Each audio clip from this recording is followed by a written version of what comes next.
Hey, this is Tony Whatley. Welcome to the Head Smack Podcast. You are listening to conversations with misfits, mavericks, and trailblazers. Hey there, this is Paul Pavonley, and welcome to the Head Smack Podcast. Today with me, I have Tony Whatley. He's a 20-year serial entrepreneur, business coach, best-selling author, podcast host, and speaker. Tony shares his mindset and business strategies within his #1 Amazon best-selling book, Side Hustle Millionaire. He teaches people how to start up, scale, and exit their companies with his podcast and coaching brand, 365 Driven. Tony, welcome. Hey, Paul, thank you for the invite, man. It's good to catch up with you on this digital platform that we do nowadays.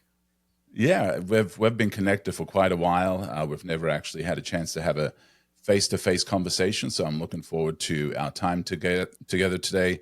Love what you're doing. Pretty excited to hear your story, hear about those moments that changed your life and kind of that origin story of where you started from. So for those that don't know you, let's kind of start as early as you want to start with your journey to what you're doing now. So share a little bit about your origin story. Yeah, I would say I grew up lower middle class in a suburb of Houston, Texas, which I still reside in the Houston area.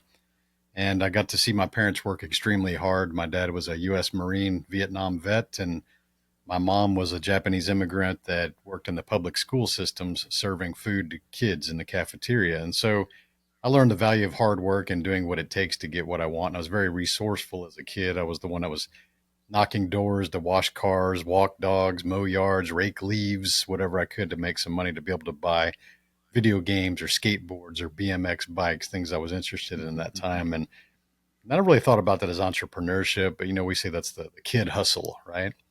And right.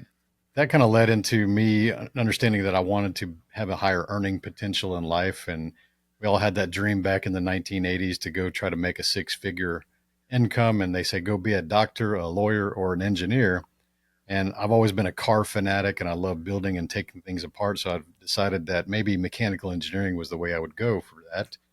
So I put myself through school as a welder, a pipe fitter, a construction laborer, and I was also waiting tables on the weekends when those jobs were done. And I went to school at night, and it took me about 7 years, but I did get the engineering degree, and I worked in oil and gas for over 20 years with that degree as project management, later on working for top 10 companies in the world, Chevron, things like that.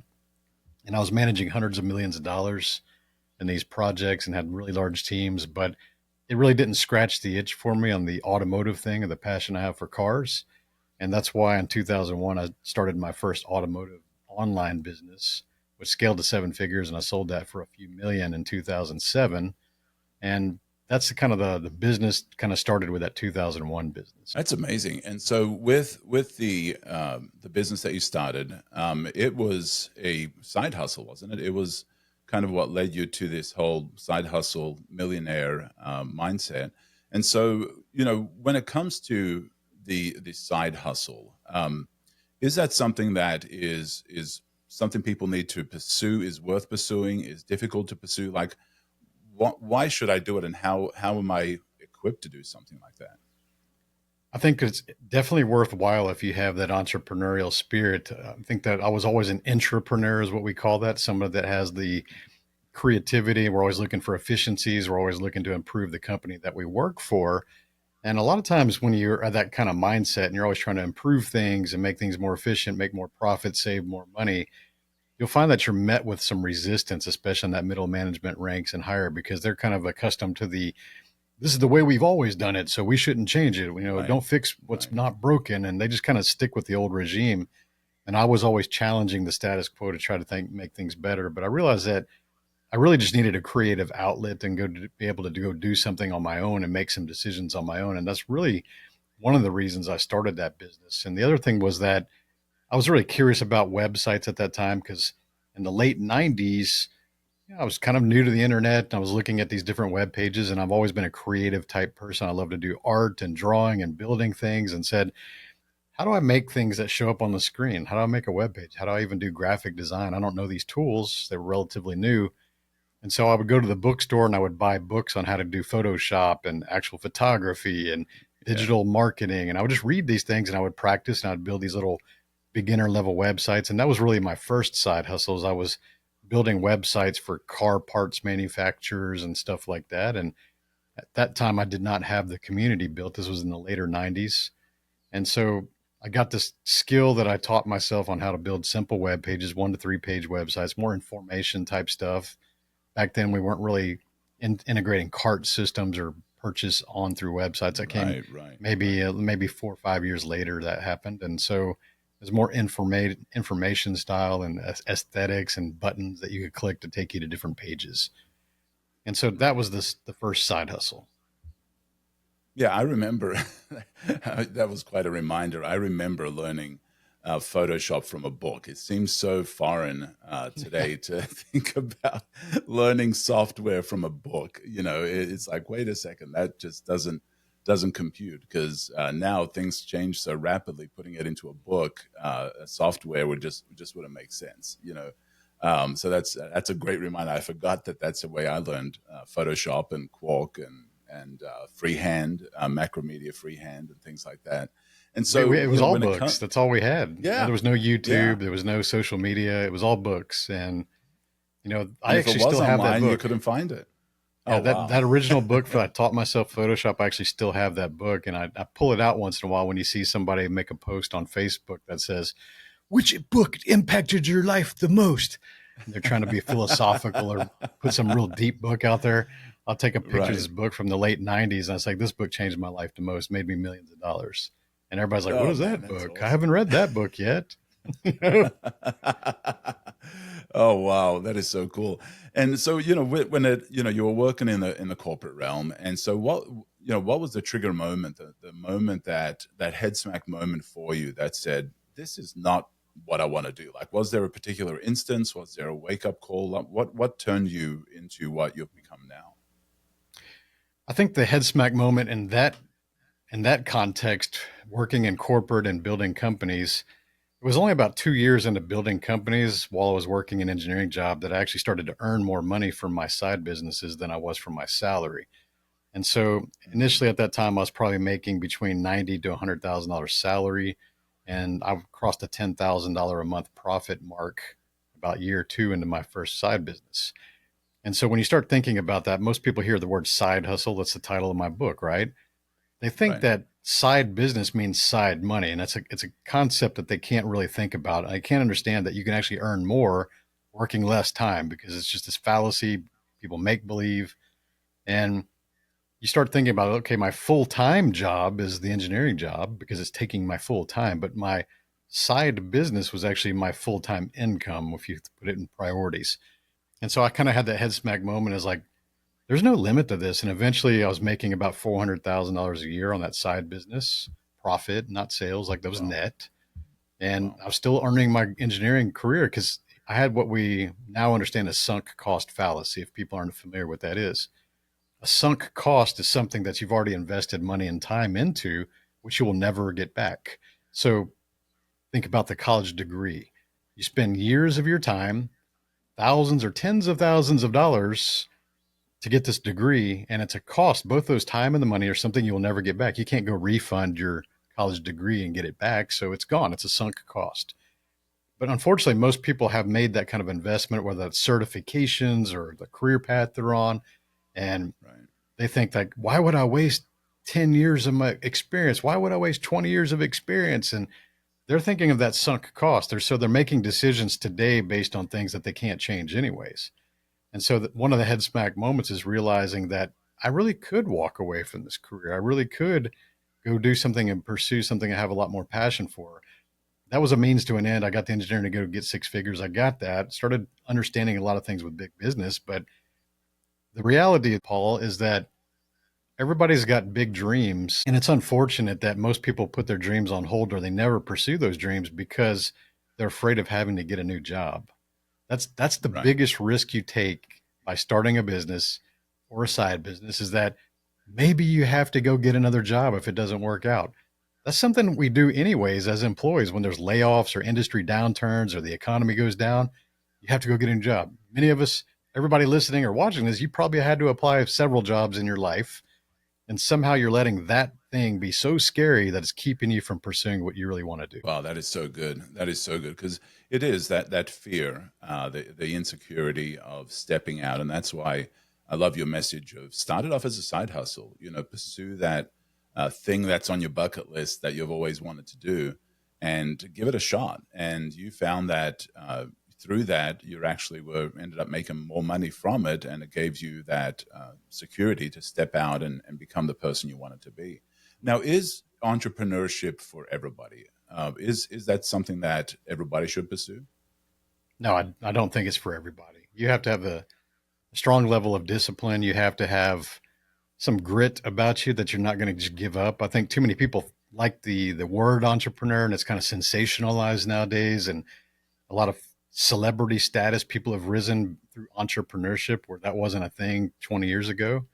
And people want the fame, they want the notoriety, they want the lavish lifestyle that they see portrayed on Instagram and things like that. But that's not the reality. The most business owners don't live that kind of lifestyle. It's the ones that have done really a lot of good things. And I don't think everybody's cut out for that. I think a lot of times people don't realize that there's a lot of hard work that you don't see in the late hours in the early days and compounding and trying to figure out how much to cram into your schedule to get the result. To be able to live the lifestyle and the things like that I get to enjoy now, it took 20 years of understanding how to do that and understanding what my priorities really are and how to keep things on track. And then also not being willing to quit, because when I see somebody's trying something new, whether that's going on a weight loss journey, starting a business, launching a podcast, creating a YouTube channel, whatever that's outside of your norm that you know that has unlimited potential on the back end. If you can live through this and improve as you go and be consistent about creating that stuff, you have really unlimited potential on the back end and opportunities. But most people get really bored 2 to 3 months into anything new because it's not their lifestyle yet. They don't have the discipline and they're not really getting the results they feel entitled to because they think it's going to be much easier than it is. And so they quit or they pivot or they change business directions or they get a new business card or they do something different. And so they have that cycle that they never break because they've never seen something through at least 1 year. Right. Well, and I think there is a distinct difference between wanting to be an entrepreneur and what that in your mind might be, and actually some people just want to be a business owner, and they don't realize that entrepreneurship and being a business owner are two very different disciplines, as well, which is different to just working for somebody. And so I think some people get confused. They actually wanted to be a business owner, and they didn't want to be an entrepreneur because it's a different kind of hustle. It's a different kind of work ethic. It's a different kind of commitment. And so how do you see that distinction? I don't see a distinction between those two terms. I think that we used to call everybody business owner 20 years ago. And in fact, I remember being a teenager and in my early 20s when you would meet somebody in public. I grew up in a small town. You meet someone in public and they tell you a business owner, you almost kind of felt sorry for them because maybe they weren't really hireable and they didn't really work well with a boss or supervisor. And maybe they had that maverick type, personality. And you kind of felt sorry for them because a lot of them weren't rich. They're actually making less than a lot of employees at the same age level, right? So, and it wasn't until the internet started to take off that we started to sensationalize entrepreneurs and we started calling them entrepreneurs instead of business owners because to me, they're all the same. But I think that you can also be an operator inside your business, which is a self-employed job that's self-employed, or a business owner or an entrepreneur. To me, those are the same things. That's someone that actually owns a business that they don't really have to show up at. And they have employees, they got a team, they got processes, automations, and they can enjoy it as an owner or as an investor versus being in the business. Because the reality of this is I help a lot of people sell businesses nowadays that 80% of companies out there aren't worth anything on the seller's market. So you couldn't even sell your business, even if it made you a good living. The thing is that you're still operating the business. You're still in the business. That's essentially a job. You're self-employed. And those who can afford to buy businesses are not looking for a job. They're looking for an investment that they can buy and it's cash flowing, making some positive cash for them. So they're not interested in buying jobs. So the sooner you are to get yourself out of that and becoming an actual business owner, the more valuable your company becomes. So what are some ways that a person can prepare for that time of exit, for that time when they want to transition into selling the business? What are some steps that they can take? First thing I would do is create systems and processes that are defined. And nowadays it's very easy. You can use Chat GPT to write standard operating procedures and refine those and edit those. And you can have a full set of a suite of systems and processes drafted for you within a couple hours. And you can have your key people of your employees to go through and edit those things and make them look accurate to the business model that you have. So that helps you training new people, or if you wanted to build different locations of your business, you have these training manuals that they already have. So it replicates a lot of guidelines and guardrails that you've created for your business that here's how we operate. That's also very useful when you're a new employee. You want that kind of information. That way you're not asking a bunch of questions and feeling like, I don't know what I'm doing, right? It's a confidence thing. And so as you start to do that, you start to hire people that are hopefully better than you than in certain areas. If you've got the scarcity mindset as an owner, you're not going to hire people better than you. There's a popular phrase that we hear in leadership that says, grade B leaders hire C's and D's because of their ego and they want to be perceived as the guy that knows everything and top of the heap, and they don't want to hire anybody as smart or smarter than them. Where grade A leaders hire A's. They only want the highest performers around them. They understand that they have blind spots and weaknesses, so they're looking for people who can fill those gaps with more talent and more decision making than they have. So that's a kind of a philosophy. And you hear people go, oh, job security, and I don't want to hire these people because job security. And that's a scarcity mindset. If you have that kind of stuff, it's probably you're not very successful. You're never going to get ahead, and you're never going to surround yourself with people that actually have all the answers and better decisions than you. So, you're probably stuck. So how do you get out of that? Hire better people than you, pay them what they're worth so they stick around and have some loyalty. If the company's going to grow, it'll match the salary eventually. And then, start figuring out how to get yourself as an owner out of the daily day operations. You can still be like a board of directors and oversight on things. Right. But if you're the one that having to make all the decisions and pull all the levers and push all the buttons and answer all the calls, then the company's not worth anything to a buyer. Right. And so, if a company is built around you and your personality and your skill set and your day-to-day involvement, then it doesn't become very sellable. You can have the best SOPs and best systems in place and all of that stuff. But if everything is just about you and you've hired in a way that you're the final decision maker, nobody else can make a decision, or if you give them an opportunity to make a decision, they still got to run it by you, and right. So they never feel like they have any level of control or leadership. And so it makes that exit a lot more difficult when you're ready to sell, when somebody wants to buy your business. If you're not coming with it, then it's not worth anything. That's right. And there's nothing wrong with the personal brand business. You can become extremely wealthy being an operator, but just don't ever think about selling it. I mean, a perfect example, we're on a podcast. The number one podcaster is Joe Rogan.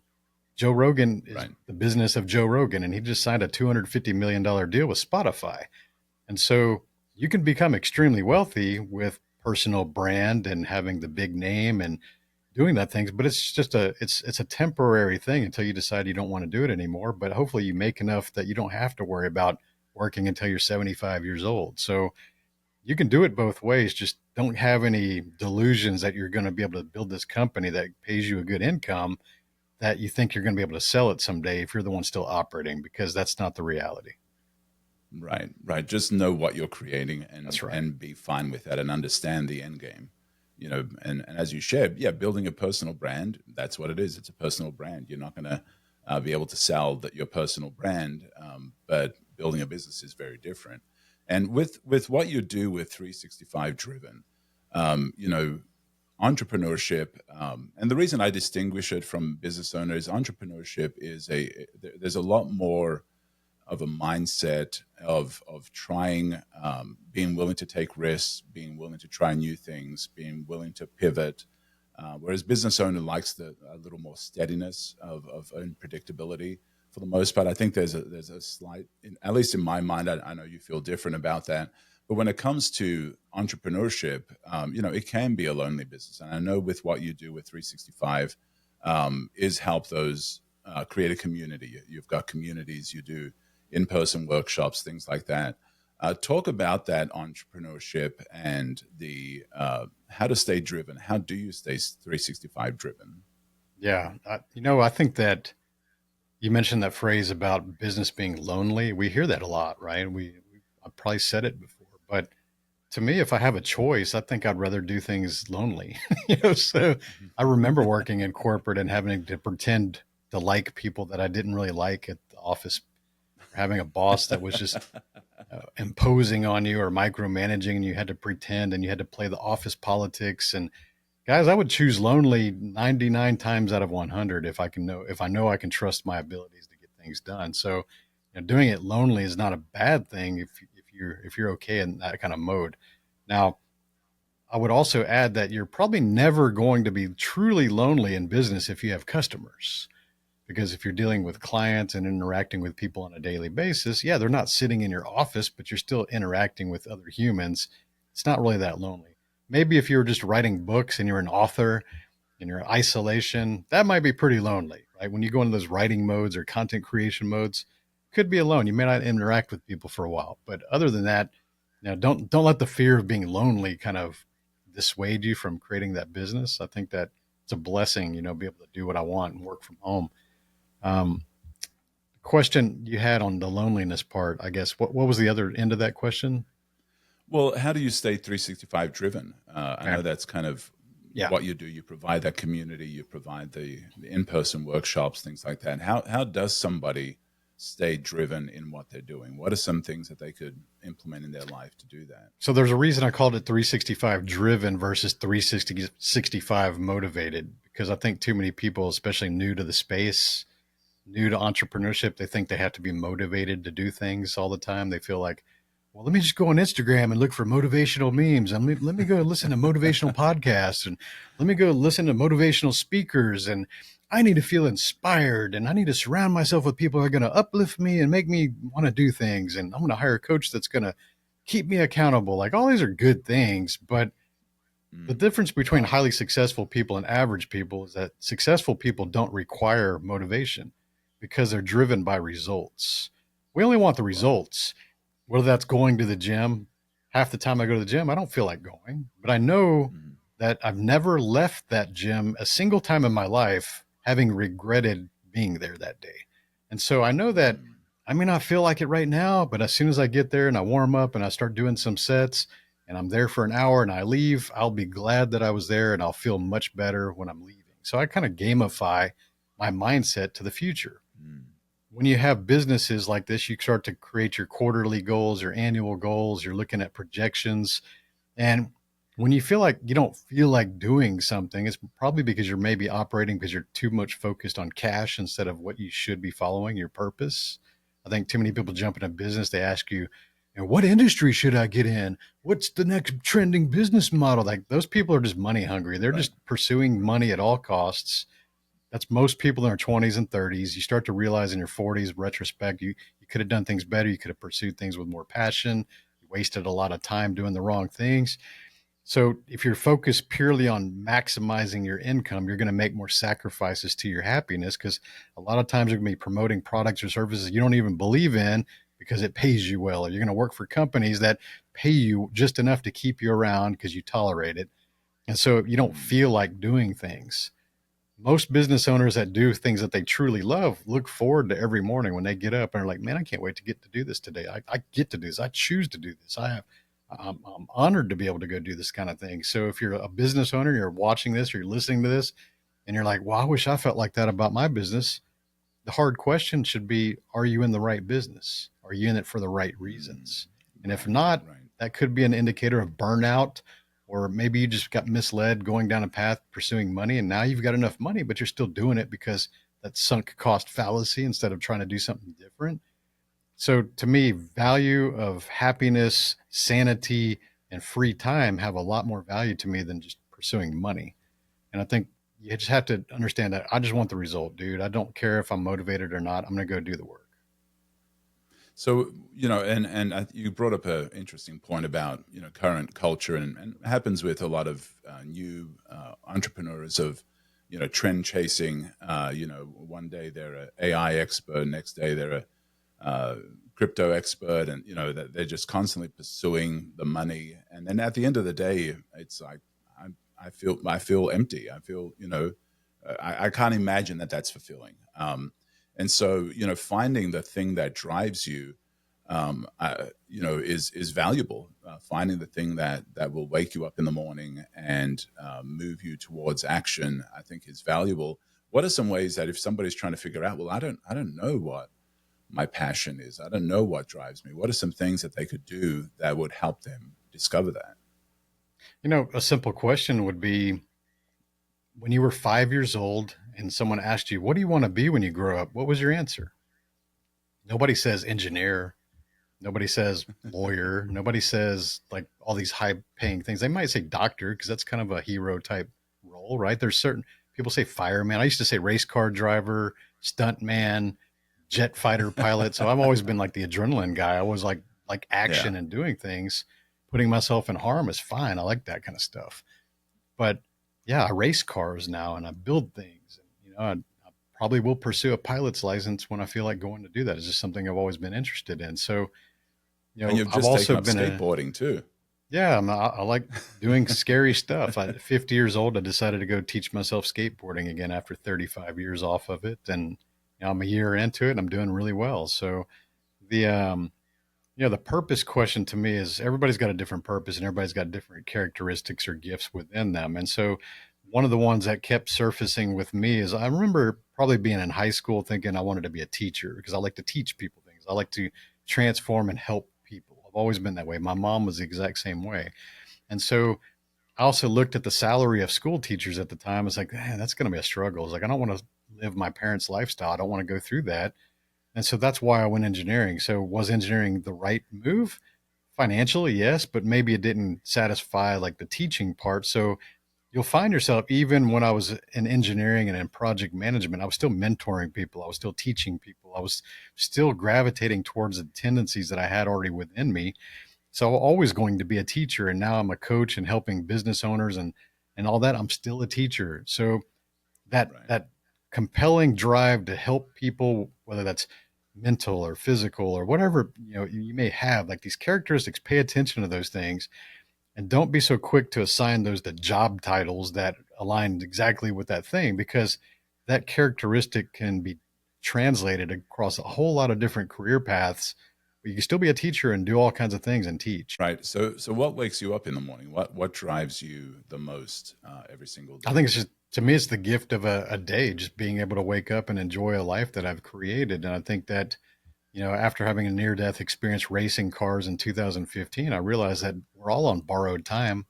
We don't understand when our last day is. I thought I was going to die in that car accident. And so Wow. everything's guaranteed. No, there's no guarantee with any day. I think, I could drop dead right now talking to you. There's no day that's guaranteed, but I think too many people live with fear and they bury their purpose under that fear because they're worried about judgment and criticism and what are people going to think, or what are my neighbors going to think? What are my friends going to think if I have to downsize my life to go pursue my real dream?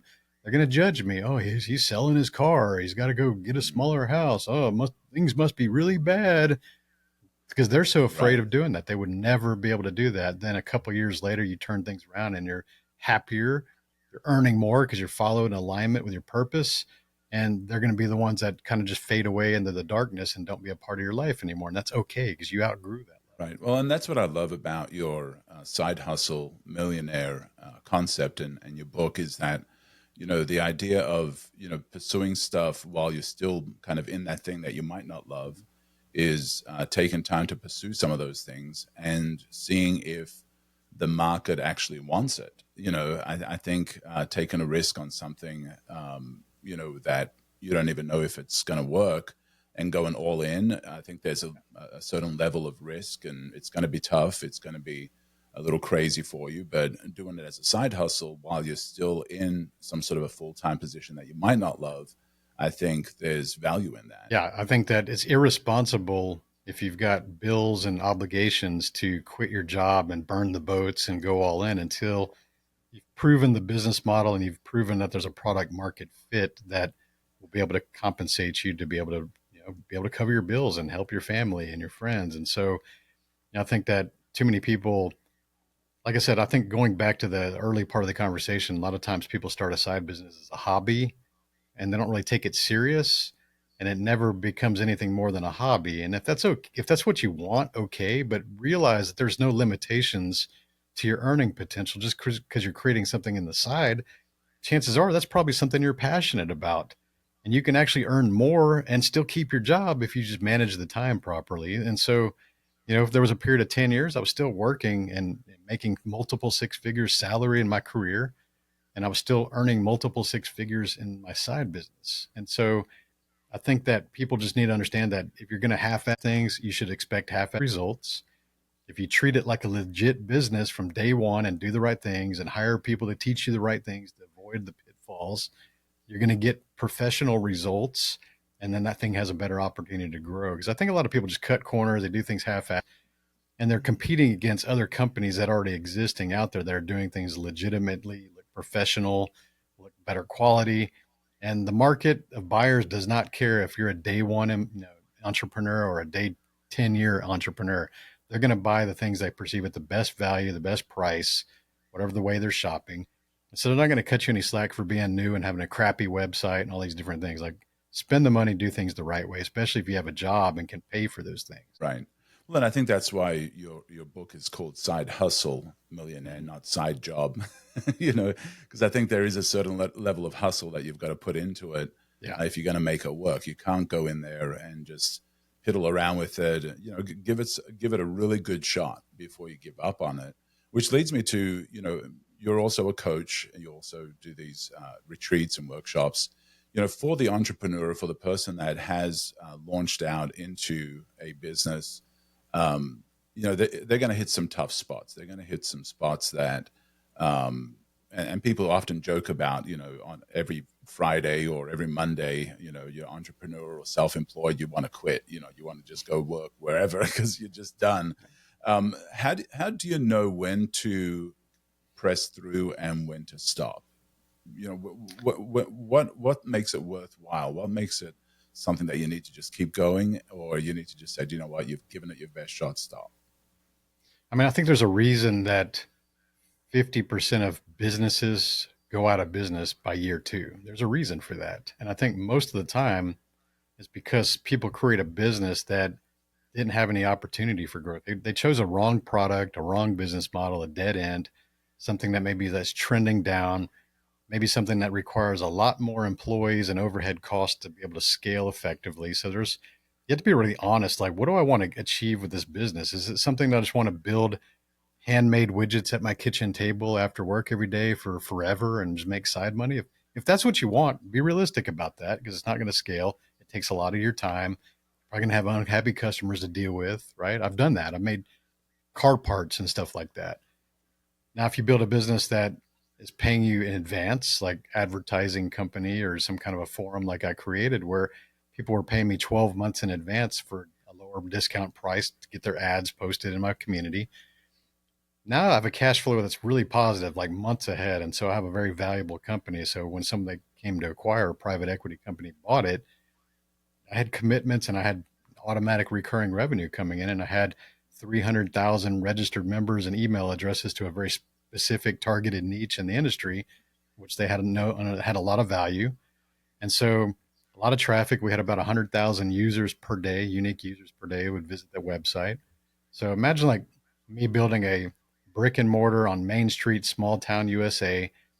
Could you imagine 100,000 people walking in the front door every single day? Because that's what I was having. And so I had a lot of value built in a company that didn't need an address, didn't need all these overhead costs and utilities and stuff like that, other than server bills and security and license and a couple team members to manage that kind of stuff.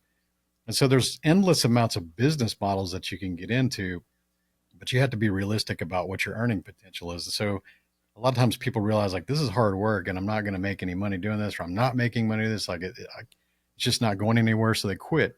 One of the number one things I see that's a pretty big mistake nowadays is when people say, I want to launch an apparel brand. I want to sell t-shirts.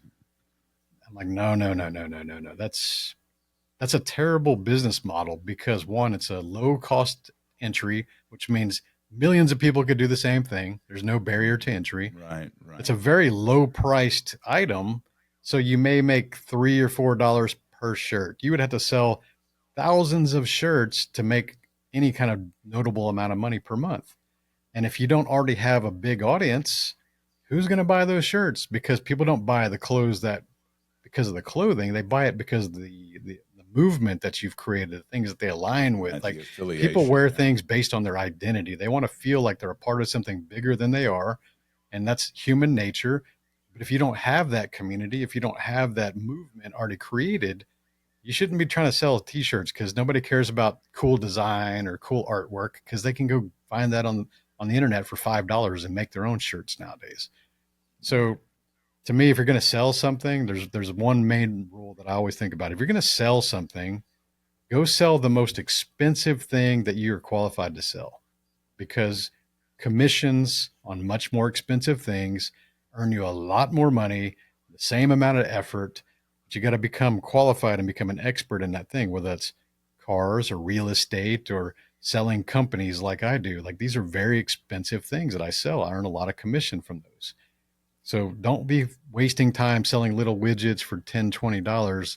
Go sell things that are thousands of dollars. You'll make way more money, same sales effort, sales training, and you don't have to sell nearly as many to make the same money. Man, that is so good. I'm going to get a little button that I press that has like a head smack, little sound effect, because that was so good. Yeah, don't sell the little things for little profit. Find the big things with bigger profit, and sometimes it's the same amount of effort to do both. I absolutely love that. So, what are some side hustles that you find are working with the people you're coaching, with the podcast audience, with the things that you're out there doing? What are some things that you're finding that are really effective right now? I think if I was looking to get into something to create a side hustle now, I would lean back onto learning technical things like the newest apps. Like you talked about, we taught ourselves Photoshop and things by reading books back then, right? The same process Mm. still exists. So you see new platforms like School and Go High Level, and you also understand like creating content, editing videos, editing podcasts, editing YouTube videos, making thumbnails. Like these are all technical type skills that most people don't have, but there's a lot of people out there seeking to hire people to do these. So I would probably go create an agency type business model. It would be a creative business model where I'm actually creating things for people who are paying me. And I'm looking at people who are high earners that don't have the time to do that, but they've got the money part figured out, so they're not struggling to pay you, and they realize the value that you're bringing because you're going to help them build their business or their personal brand or their podcast or their YouTube channel, right? All these things are things of personal branding. So I would go find people that are wealthy that want to create their impact and influence. They don't have a Right, big they have name more yet, but money they than want time. that. They're just going to pay you. And if you Right. had three or four or five of those as clients, you could easily make 6 figures a year doing things like creating reels and creating graphic designs for them and just being the creator. You could be the creative agency for them. That's awesome. Well, and it is. There are people out there with more money than time, and they're looking for people to solve that problem. They want to buy your time because they have the money for it, but they don't have time to do it themselves, and they Yeah. realize that it's something that needs to be done, but they just don't have the ability. So, tell us a little bit more about your retreats and a little bit more about what you do in Yeah, those. we do these different events and bucket list places around the world. We've done some really cool states. We've done Portugal, Mexico. Our next one's in Costa Rica. And the difference between my business events versus others is we try to minimize the conference room time. So we'll have a 4 to 5 day long event, but we only have one day of speaking and it's maxed out at 6 hours total. Because I realized by attending these events and speaking at all these different events that it's kind of like a fire hose, drinking out of a fire hose when you're in a conference room and you're there Right. for 12-hour days and it's multiple days and people just look worn out. And the third day, the room's half empty because people are just exhausted from socializing late at night and having to get up and see this thing. So it's not really fair to the attendees or the speakers, especially if they're holding it in a cool city, but they don't even feature the city. Like if you never leave the hotel or the conference room, like who cares what city it's in, right? Right, And so we right. build more of a vacation destination type thing. And we always have some kind of a physical challenge that creates bonding and camaraderie. And the speakers I invite, I make sure that their character aligns and they hang out with us and participate in all these activities. And so everybody gets a lot of face time and get to hang out with the different speakers. And so to give you guys an example, we've hiked to the river trail in Zion National Park. We've whitewater rafted in Montana. We've also rented out a car racing school for an entire day, and all the attendees got to do a full day of race car Wow, driving school. wow. We've hiked and saw the Chichen Itza pyramid and the Mayan pyramids and things like that. And Costa Rica, we're going to do some kind of a hike in a river, see some amazing waterfall that's really famous down there. So we have the physical aspect and we want to have the bonding, and we always plan for the socializing aspect. We share all the meals together. We take them on little excursions and tours and get them out of their comfort zone. And the best part about that is it's still a business trip and people can still write it off. Nice. I love that. I love that. Well, and one of the reasons that I started this podcast is I believe that one good idea that you take action on can change your life. Do you have any stories from your coaching, your events, your podcasts, people that have listened to your podcast? You've had some amazing guests on there. Do you have any stories that you've heard of people that have had those transformative moments from something that they've experienced in what you do with 365 Driven? Yeah, I would say that there's been several dozens of people inside my 365 driven society that have changed their entire courage of putting themselves out there, because I lead that by example. I actually made a post on Facebook 2 days ago about how I never wanted to be a public speaker. And I told you that the near death experience changed that for me. I realized like I was just hiding. I didn't want to put myself out there. I would make all the excuses like, oh, I'm already successful. I don't need to do that. Or I've got a family and a business. I don't have time to do that. And I used all the common excuses everybody uses to not do that kind of stuff. But what the reality was is I knew that I was just hiding. I didn't want to do that because it was uncomfortable and I didn't have that skill set, and I didn't want to look like an amateur and all the things that we do to keep from hiding. Right. So we do these video challenges once in a while where we're like, hey, we're going to do 2 weeks. You're going to make a video on social media every single day. And a lot of people are scared to do that still today. It's unfortunate. But by going through these challenges and holding a group accountability and people are supporting each other, they find that within that 2 weeks, it really wasn't as scary as they thought. They start to actually see results and are like, wow, this wasn't so bad. Like, why didn't I start years ago? And then that kind of springboards them into becoming more comfortable creating content and doing things and becoming who they truly are in front of the camera. And it really does change people's lives when they go through something like that. It changed mine. It changes everybody that's gone through it. It's changed their life. Well, and I think that's the key there is just give it a shot. you know, Yeah. just try it. Just be bold enough to step into something. Even if you have fear, and pushing past that fear and saying, I'm gonna try it. It's something that I've wanted to do. Let me at least give it a shot. And I think when they do that, they find that, you know what, that wasn't as difficult, or oh my goodness, that was so satisfying. I didn't think I'd love that as much as I love that. And so it is that taking that bold action, even in fear, even in being unsure, even in feeling like you're going to flop. Because I think John Maxwell has a book about failing forward. That failure is an education. It's not necessarily the end. It's not a stop. And learning from those experiences. They say experience is the best teacher, but it's not just experience. It's actually evaluated experience that is the best teacher. Is look at what happened, look at where you failed, look at where you succeeded, and learn from that and move forward. And so by you providing those experiences, I think is what helps people get past those fears and Absolutely. keeps them, moving in the right direction. That's it. Just being in a supportive group that everybody's kind of pushing each other and holding each other accountable goes a long way. So what was, as we wrap this up, what was one of the biggest head smacks, or what was one of the biggest moments that now that you look back, you've started, you're a serial entrepreneur, you've started a lot of things, you're involved with a lot of things, you're impacting a lot of lives. What's one of the biggest head smack moments that you feel you have had that really radically changed you and made you into the person you are today? I think it's going back to the accident. That was very pivotal for me. A lot of what I do today is based on that accident. And I'll give you the shorter version. The most impactful part of that story is that after I got out of the car and I'm sitting in the back of the ambulance and the doors of the ambulance are still open, I'm looking at the wreckage and I hit a concrete wall at over 130 miles per hour. And Oh, so wow. wheels off the car's smashed all in the front. I'm looking at that car and I'm thinking to myself a few questions. And the first question is, what if I would have died right there? And you kind of sit with that one. And then the next question that kind of popped up logically was, why am I still here? And then the third question, which is the one that impacts the most people, is if I would have died right there, how would I have been remembered? And the way we do that, we start to compare ourselves with people in our circle or proximity that recently passed that we were similar to. And we're like, I was kind of like so and so, and he passed away last year. Like, what did people say? And I had an answer. Most of you will have an answer very quickly if you do that quick assessment. And mine was nice, rich guy, cool cars, gone too soon. Because those are the comments that I remember that my friend, nice guy, man, he's so nice. Man, he was very successful, rich guy, man. Oh, he had some really cool cars, awesome cars. Man, he's gone too soon. And everybody gets the gone too soon until you're like 60, right? Anyone under 60, it's gone too Yeah. soon.